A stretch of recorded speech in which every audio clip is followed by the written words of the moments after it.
Siyabingelela bazalwane endaweni zonke lapho i-channel ifinyelela khona, abanye phesheya kwelwandle, abanye Afrika, South Africa yonke namaphethelo. Sibingelela egameni elihle lenkosi yethu uJesu Kristu waseNazaretha. Siyabonga kakhulu ke bazalwane, uNkulunkulu uyasithanda kakhulu, usenzela umusa ngalama teachings. uJesu Kristu wethu owafa wavuka uphilayo esikholwa nguye ukuhlanipha kuvela uNkulunkulu. Usishiye nemento ngenkathi esekhona na physically emhlabeni mayihamba. Ubani uthisha ohlakaniphile nongamethemba abafundi bakhe babengakhomba uJesu Kristu. Mawufunda ngithi Izenzo chapter 4 verse 13 mangaphosisi ukuthi bamangala abantu ukuthi labantu kuhlanipha okungaka abakuthathaphi ngoba bafundile. Base beconclude ukuthi ngenxa ukuthi bebe noJesu. Banothisa ukuthi labantu bebe nobani noJesu, thisha wabo, imento yabo. uJesu mayesehamba kusethi ke akasishiye sodwa ushiya nomoya engcwele. I believe bazalwane ukuthi mase sivume sonke ukufundiswa umoya engcwele singaba nokuhlakanipha kukaNkulunkulu kunguKristu Jesu okungafani nokwalelizwe. Asisebenzeli ukudunyiswa, asisebenzeli ukuhlonishwa ngabantu, kodwa sisebenzela ukuthi kudunyiswe inkosi yamakhosi uJesu Kristu ophila kuze bephakade wavuka. Right. Umoya engcwele mayihlala kithi uyakwazi ukusikhulumisa amazwi awubuhlakani, kodwa ngokwentando kaJesu Kristu, ngokwentando kaBaba uNkulunkulu ophilayo. Khona abantu abakwazi ukukhuluma amazwi obuhlakani anamandla ngendlela emangasayo, kodwa angayise abantu ekusabeni uNkulunkulu nasekwenzeni intando kaNkulunkulu. Amazwi nje abancomana ngawo futhi awayishintsha i-character yomuntu isikhathi esiningi, ngoba umuntu wesekuzulu uhlala okhunye omunye umuntu ugcina ngokuncoma nje, hey bani is powerful, then what? But ukuhlanipha okuqutshulwa umoya engcwele ngaphakathi kumuntu kushintsha impilo yomuntu, kushintsha i-lifestyle yomuntu. Then abantu bese bethi mabebabaza ukuthi ubani useshintshile, babona imisebenzi, babona u-action, babona ukuphila kwakhe lo muntu okungasafane nalokho akade kuphila engakakutholi ukuhlanipha kamoya engcwele. Kungani ke bazalwane uJesu ethi ofuna ukuzemva kwami makazidele athabathe isiphambano sakhe angilandele imihla ngemihla. Ake sibuke lento yokulandela uJesu. Why uJesu afune ukulandelwa? Why umuntu ozolandela uJesu kufanele ashiye something, adele something, alahle something, then bese ke elandela uJesu? Ake sifunde uMatthew uJohn chapter 12 verse 26. Ngoka John chapter 12 verse 26. Whoever serves me must follow me, and where I am, my servant also will be. My Father will honor the one who serves me. Whoever serves me must follow me. Whoever serves me must follow me, and where I am, my servant also will be. Yilona lowo onjani ongikhonzayo kumele anjani angilandele. Yilona lowo ongikhonzayo kumele angilandele. Then ongikhonzayo la ngikhona mina naye futhi uyakuba khona naye. Bese liqedela uJesu ethi ke my Father will honor the one who serves me. Lo ongikhonzayo uyakudunyiswa nguBaba. Alright? Ake sibuke labazalwane kafushane. Whoever serves me must follow me. Whoever serves me must follow me. Why uJesu kumele simlandele? La uJesu ekhona, why nathi kufanele sibe khona? Why uJesu ungasho ukuthi ngamlandelele kude ngile kude? Why uJesu aveza ukubaluleka ukuthi lapha ekhona omkhonza kumele abe khona naye? Right? Lapha encwadini yeZenzo chapter 1 Sithola futhi amanye amazwi uJesu awashoyo kubafundi bakhe. Izenzo chapter 1 uthini? Uverse bani? Uverse 8.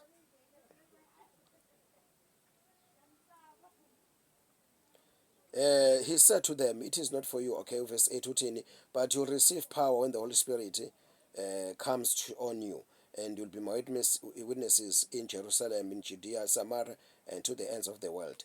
No, akusilona lelo engilifunayo bazalwane. Ngifuna leli lithi usenzoyitholela nini. Ngifuna leli lithatha uJesu khona hlalana eJerusalema nize nembathiswe ini amandla. Ngicathi incwadi kaJohane leyo. Lapha ethi khona hlalani eJerusalema nize nembathiswe amandla. Ngicela ukuthi ningitholele lelo verse leli lisho njalo, akusilona leli lisenzo chapter 1. But likhona lelo verse uthi hlalani eJerusalema nize nembathiswe amandla. Icommand leyo inkosi yethu uJesu uthi hlalani kuphi? Hlalani eJerusalema nize nembathiswe amandla. Right. Izenzo chapter 1 zona ilukhuzana iverse elivezayo elifakazela lokho. Ilele lithi verse 12, chapter 1 verse 12 izenzo. Then they returned to Jerusalem from the hill called the Mountain of Olives, a Sabbath's day walk from the city. When they arrived, they went upstairs to the room where they were staying. Those present were Peter, When they arrived, mabefika eJerusalem, they went upstairs to the room where they were staying. Baya ekamereni eliphezulu endlini lapho ababehlala khona. Behlala ndawonye. Right? Kungani kubalekile ukuhlala ndawonye? Kungani uma bathi befundiswa ngokuka Jesu Kristu kumele bafundiswe bendawonye? Okay, singakaphendula lo mbuzo, ake sibuke lokhu okwenziwayo ezweni. Sibuke indlela yasezweni, indlela abenza ngayo ezweni. Angazi ke manje ngoba sengimdala, into yase primary ekoleni zalelizwe kade ngaphuma kuyona. Ngaphuma ngama-80s. But ngama-80s ngangingakaze ngizwe kuthiwa khona ingane enza i-distance learning, ifunda primary, ifunda ihlele ekhaya, ifunda ngeposi. Ngangingakaze ngizwe, angisho ukuthi kwakungekho, kodwa ngangaze ngizwe. Uma ngabe kwakukhona kunengane efundela ekhaya, ihlele ekhaya, yenza i-distance learning, njengoba sengikhulile nje manje, uma ngabe ngihlaziya izinto, khona izinto engayitholanga lengane eyayifundela ihlele ekhaya. Khona i-experience epractical engayitholanga ukuba kwi-environment yasesikoleni, ube kwi-atmosphere yasesikoleni, whereby wenza lokho okuthiwa yini to intermingle, ukuhlangana, nixubane nabantu abavela kuma-background emakhaya ahlukene, endaweni ezahlukene, ubabona indlela abacabanga ngayo, indlela abaphila ngayo, indlela abenza ngayo, befundiswa nihlela eklasini, ninemqondo engafani, kodwa uma umuntu phambi kwenu efundisa uthisha, ebuza imibuzo kuphendula ngendlela ezahlukene, kwenziwa ama-activities ahlukene, from isikole kuthiwa siyangena ekuseni kuze siyophuma ntambama, from Monday to Friday. Kunezinto lengane engayitholanga. Why? Because yayingekho eduzane, yayingekho lapho ekhona lo fundisayo, yayingekho lapho abafundiswayo bekhona. So ke bazalwane, khona izinto lengane engeke ibe nazo, engabanga nazo, engayitholanga ngenxa ukuthi ayikwazanga ukuba khona lapha abanye bekhona. So ayikho into ekuthiwa i-distance learning engamsiza umuntu ukuthi azuze konke, uma kuthiwa ke iyayifundela yona lapha ekhaya, ifundiswa abazali abangangesikoleni, yenza i-distance learning, ifundela yona, icubungela yona nje ihlele ekhaya. Ngangakaze ngizwe into kanjalo ngama-80s, nangama-90s angaze ngizwe into kanjalo. Kangokuthi sithe sikhula, sekukhona into kuthiwa ama-tertiary, institutions izikhungo eziphezulu zemfundo ama college nama universities isikhathi esiningi ngaleso sikhathi babe khona babenza lokho kuthiwa ucorrespond abafunde ngeposi kwakukhona kodwa abaningi babethatha izikhwama umuntu ayohlala khona esikoleni ngokupheleleyo ayofunda ngakubona lokho nami ngaba ingxenye yakho futhi uyalishiya ikhaya uhambe uyohlala full time laphana kwi-institution noma tertiary kunendawo zokuhlala ama-dormitory indawo zokuhlala ezakhelwe residential kuthiwa residential places la kuthiwa khona kuhlala khona abafundi nabafundisi banezabo abahlala kuzona nabafundi kunezabo abahlala kuzona yini inhloso yini injongo kuukuba labantu bazofunda lana bendawonye bazane benomqondo wodwa wokufunda bahlala ndawonye lana bayafunda abafundisayo bashiya amakhaya abo bazohlala lana then abafundiswayo bashiya amakhaya bazohlala lana baze baqede leso sikhathi leyo term leyo period yokuzofunda lokho abakufundelayo and mase beqeda ukufunda labo mase befuna imisebenzi njoba labo uthisha behlela lana nje bathola umsebenzi nabo babefunda somewhere bathola umsebenzi bazohlala lana bashiya amakhaya bazosebenza lana bashiya amakhaya bazohlala nabantu ababafundisayo ngikhuluma ngento engiyaziyo because ngangifunda kwi Owen Sithole College of Agriculture esempangeni yayaziwa kuthiwa isecwaka mina ngifunde sekuthiwa iOwen Sithole College of Agriculture laphana empangeni ngaphansi kwendawo eduze kwenkosi okuthiwa kwaMthetho plus or minus 16 kilometers from edolobheni empangeni ukuya khona abantu abanguthisha laphana bebenama nezindlu zabo abahlala kuzona bashiya amakhaya abo bazohlala la full time le college lana iseplazini iplazi likhulu then thina besinezindlu sakhelwe zona singabafundi sihlala khona right umbuzo uthi kungani benze njalo why othisha bengahlalanga emakhaya abo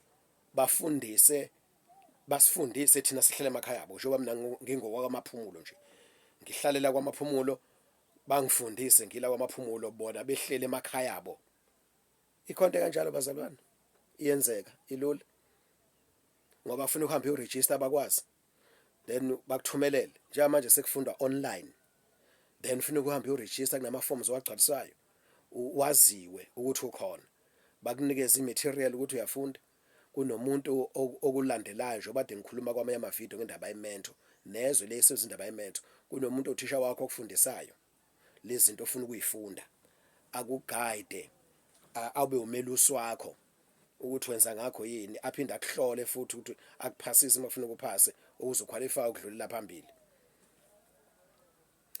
but ayikho into ethi uzohlala ekhaya uthisha wakho uhleli kwenye indawo wena uhleli kwenye indawo then bese uyafunda uJesu Kristu esimkholwane simlandelayo uthi funeka alandelwe lapha ekhona oyisikhonzi sakhe kumele abe khona so uJesu uyayikhethela ukuthi ufuna ukuba kuphi lana kwincwadi yezenzo chapter 1 la sifunde khona abapostoli nabafundi bakaJesu bebonke from verse 12 bathi mabe sebebuya entabeni lapha uJesu esenyukele ezulwini babuyele eJerusalem eJerusalem bayangena ekamereni eliphezulu bayohlala ndawonye lapha eJerusalem ababuyelanga emakhaya abo bahlala baze bagcwaliswa ngomoya ongcwele mase begcwaliswa ngomoya ongcwele umoya ongcwele ungaphakathi kubo bakhulumisa engathi bakhulumisa abapersecute engathi bepersecute manje basabalala bahlakazeka ngendawo umoya ongcwele bahola esemsebenzini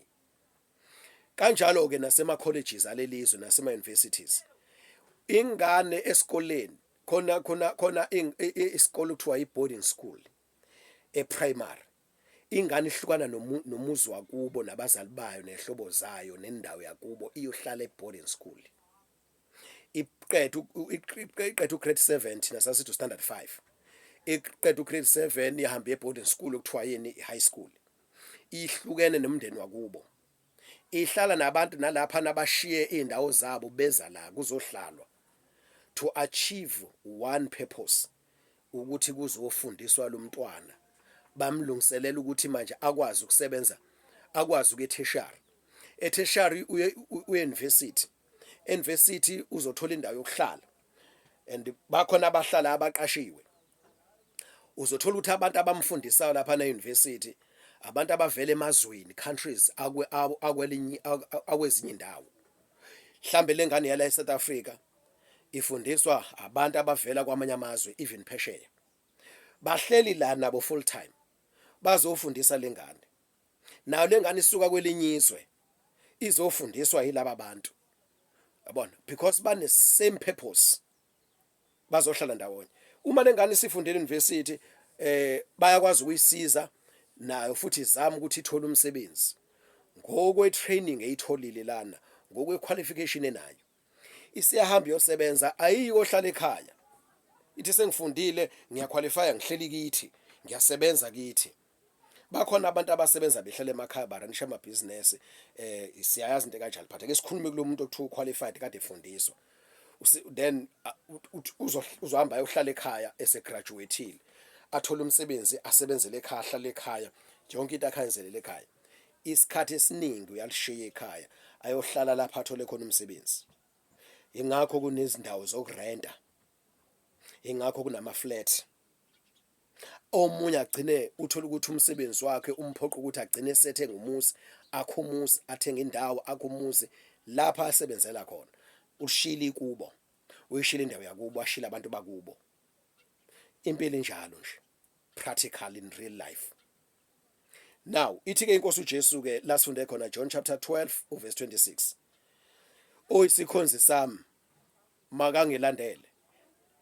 La oyisikhonzi sami la ngikhona uzokuba khona. Oyisikhonzi sami uzohlonishwa ubaba ngoba engikhonza. Uzodunyiswa ubaba, will be honored by my father. Uthi uJesu ke akangilandela umuntu, must follow me. Right. Isizathu esenza ukuthi sihlale ndawonye bazalwane into ekhona eBhayibhelini. Ake siphinde futhi senze esinye nje isibonelo. Omunye umzekelo. Umhlambi wenkomo, uma ngabe indoda ifuyile nenkomo, uma ngabe lenkomo ilahlekile yangena komunye umhlambi wenkomo, iyazizwela ukuthi ngisemhlambini oronke. Angingazi nalo mhlambi uyathuka ukuthi uvelaphi lo asimasi.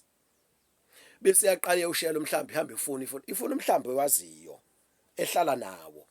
Mayike uthola iyajabula irelax usidla kanye nazo ngoba umhlambi wasesibayeni esisodwa. Lezi inkomo ihlala esibayeni esisodwa. Umuntu enomhlambi 100 wenkomo zihamba ndawonye, ihlala ndawonye.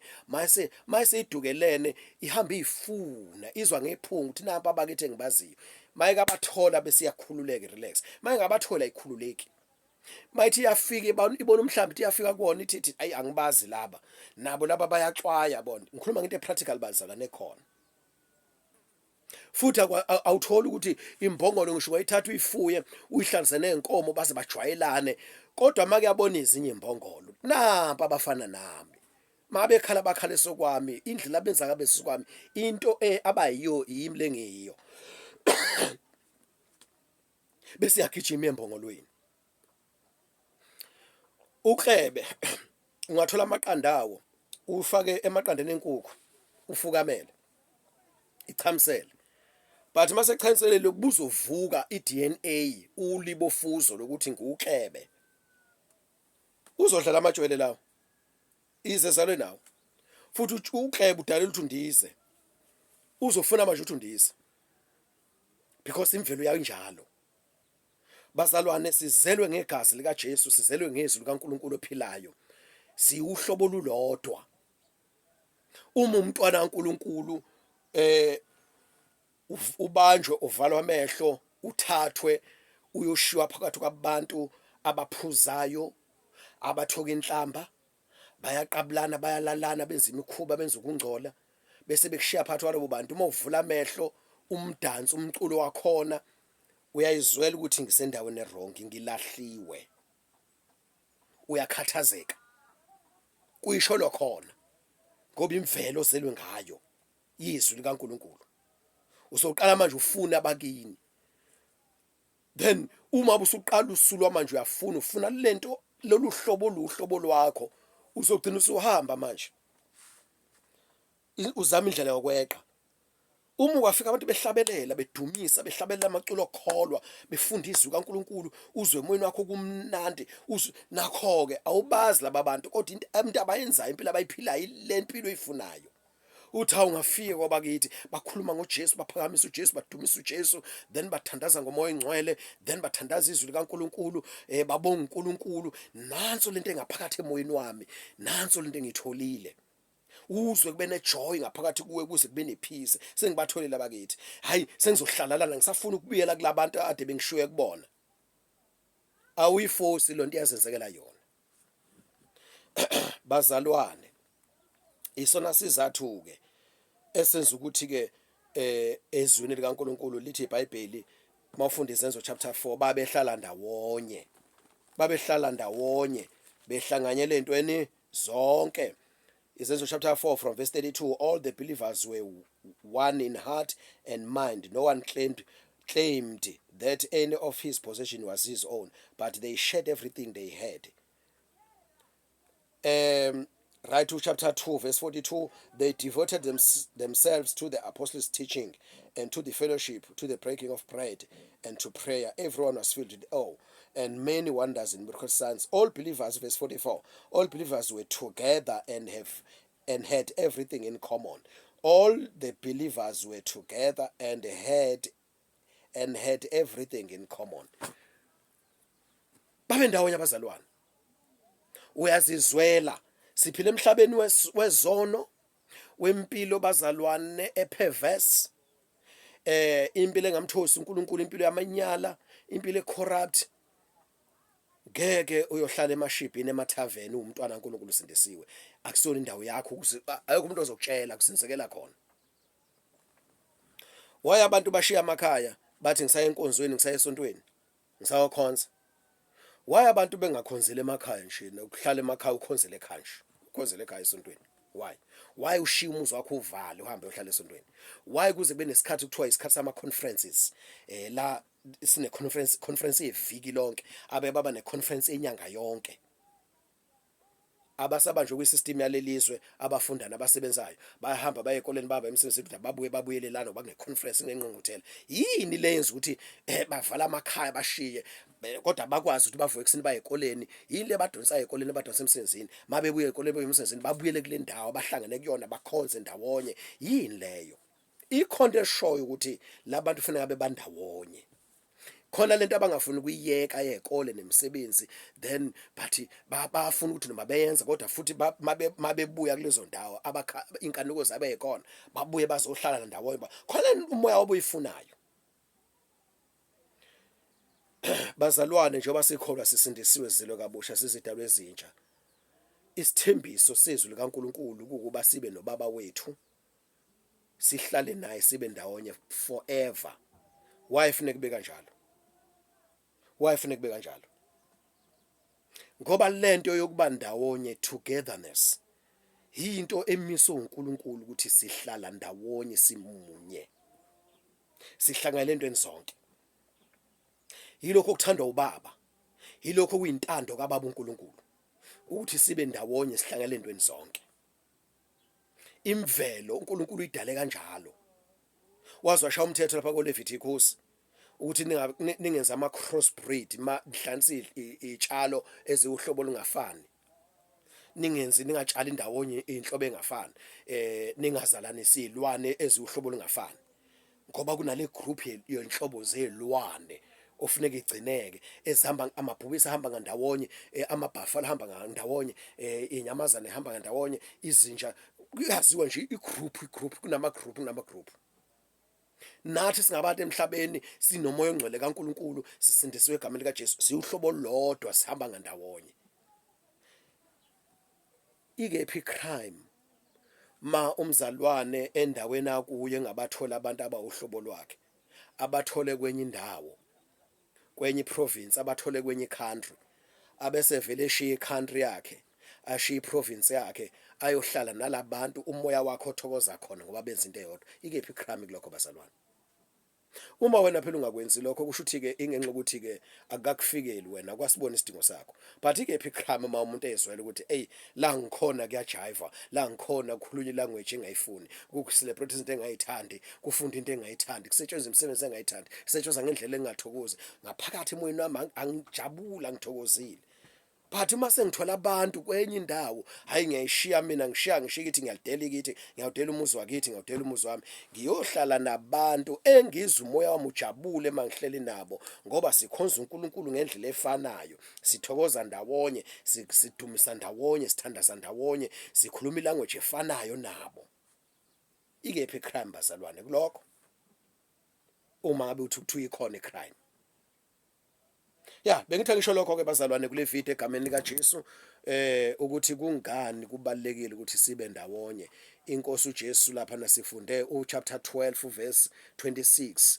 uJesu lapha ethi khona ongikhonzayo, ngicela ukuphinda futhi ngilifunde, whoever serves me must follow me, and where I am my servant also will be. My Father will honor the one who serves me. Lento ukuthi okhonza mina kusho uJesu kumele enze njani? Angilandele. Bese kuthi oyisikhonzo sami la ngikhona naye kumele uthabe khona. Abaka Jesu Kristu la uJesu Kristu ekhona bathanda ukuba khona. Abano Jesu bathanda ukuba ndawonye ngoba uJesu lapha ekhona bathanda ukuba khona. That is why sisibaningi esingathanda ukuba sezikoleni ngoba uJesu akekho ezikoleni zalelizwe. Asisathanda ukuba emsebenzini yalelizwe ngoba uJesu akekho emsebenzini yalelizwe, kwi-professionalism yalelizwe. Akhulunywa ngoJesu, akhulunywa ngombuso kaNkulunkulu, akhulunywa ngentando kaNkulunkulu, akhulunywa ngezwi kaNkulunkulu, akhulunywa ngobungcwele, kukhulunywa nje ngezinto zenyama gratify the desires of the flesh. Prosperity, material prosperity. Then this why manje uyaqala ufuna ukuthi kanti bapha abakhuluma njengami, bapha abanokufisa ba umoya engcwele ohlala kithi unentando kaNkulunkulu ayifake emoyeni wethu. Umoya wethu khona into oyifunayo ethandwa ijatshulelwe uNkulunkulu. Siza umoya wethu unokuthula uma uyithola lento, mawuthola lentando, mawuthola lelizwi kaNkulunkulu, siza umoya wethu unokujabula. But uma ungasayitholi lento umoya wethu uyakhathazeka. Bese uyaqala manje uhamba uyafuna athi awunapha ngabathola, awunapha abathola abawuhlobo lwami. Ikephi icrime bazalwane? Liphi icala? Siphi isono lapho? Ngiyabonga kakhulu. I believe ukuthi le video izoba impendulo kwabaningi abadidekile emhlabeni wonke. Uma ngabe bezwa kuthiwa khona abantwana baNkulunkulu abahlala ndawonye, bashiya abazali, bashiya izingane, bashiya amakhaya, bashiya indawo abazalelwe kuzona, bashiya imindeni, bashiya izihlobo, bashiya imisebenzi, bashiya izikole, bashiya everything yalelizwe, bayohlala ndawonye, bayombondelana ndawonye. Isizathu nje bazalwane, into engaphakathi kumuntu efuna umoya wakhe umuntu, umoya engcwele ayifakile ukuthi kumele ayithole umuntu kodwa uthothi akayitholi. Maye seyithola uthola ukuthi hey nakho la ngizwa khona ukuphila emoyeni wami. Hayi ngisho kuthiwa kulalwa phansi impela ecansini, ngisho kuthiwa kulalwa phansi impela akulikho icansi, asikho isikhumba, asikho isponji, kodwa umoya wami uyayithanda lento, ngamane ngilalela ngoba ngizwe ukuphila emoyeni wami. Ilapho uPetru akhuluma khona wathi inkosi singasuka kwesiyephi ngoba amazwi okuphila kuwe. Ngeke sikushiye Nkosi uJesu, la ukhona sikhona. Ngeke sikushiye Nkosi Jesu ngoba amazwi okuphila atholakala kuwe. Ngeke sikushiye, sifuna ukuba lapho ukhona Nkosi Jesu. uJesu nathi ngomoya engcwele, mawungcwele ehlanganisa abantu, afaka into eyodwa kubona bese bejabula abantu, bese ethi umuntu hayi ngikushaya indiva konke okunye. Ngifuna ukuba lapho umoya wami othokoza khona, kukhulunywa khona ngezwi likaBaba uNkulunkulu osezulwini. Siyabonga abazalwane, inkosi yomusa sibusise egameni likaJesu. Amen.